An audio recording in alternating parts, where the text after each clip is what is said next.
Today from the Ohio Newsroom, preserving sacred steel. Support for Today from the Ohio Newsroom comes from Ohio CASA. 15,000 Ohio children are in foster care at any given time. CASA volunteers advocate for these children. Information at ohiocasa.org. Today from the Ohio Newsroom takes you around the state, connecting you with news and neighbors from all over Ohio. I'm Kendall Crawford. There are a myriad of musical traditions across the state. Cleveland has the Rock and Roll Hall of Fame. Dayton celebrates funk.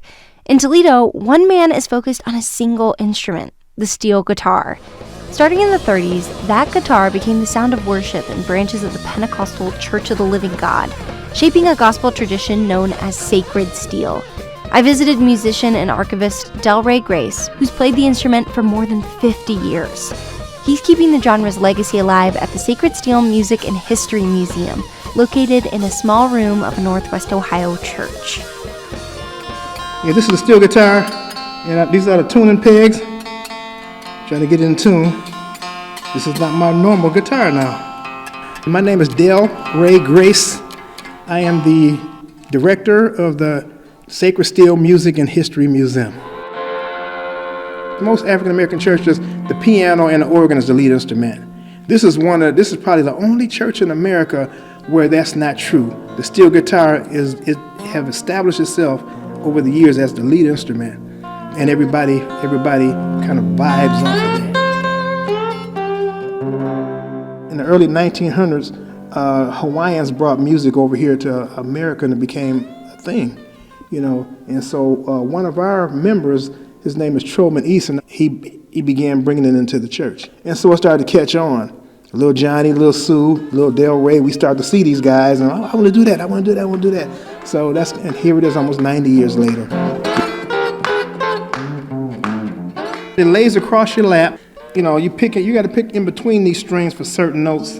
Sometimes it gets tough to get in between these strings. It takes a lot of practice. It's a language that we speak. We teach this by oral tradition. You can't go to the Juilliard School of Music and all that to learn. Say, I want to learn sacred steel. It's not there. You have to be in this environment. You have to be in these churches. Jesus said, because it's spirit driven. This music is given to us by God. So you're constantly getting downloads as you go. And a lot of times you have to go back and listen, because people say, man, you played this, you played that. You're like, well, I did, because I was in the spirit at the time,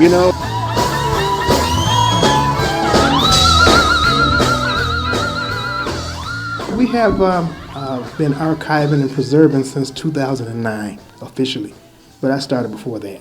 Interviews of these guys, documentaries that we have in, and a lot of these guys, they're finding themselves getting calls for some of these guys have been on soundtracks of motion pictures and things like that.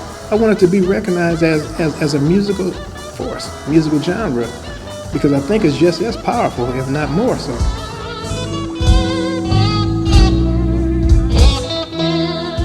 Especially from an African American perspective, we have it's a lot of great things going on in our community that you never see. I mean, the negative stuff is on the news all the time, but half of this stuff they never capture. I did not want to die with this story inside of me, like so many people.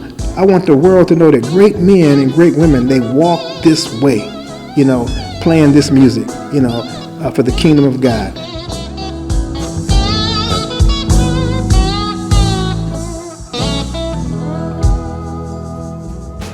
That's Delray Grace, steel guitar player and director of the Sacred Steel Music and History Museum in Toledo. That's all today from the Ohio Newsroom. We'll talk with you tomorrow.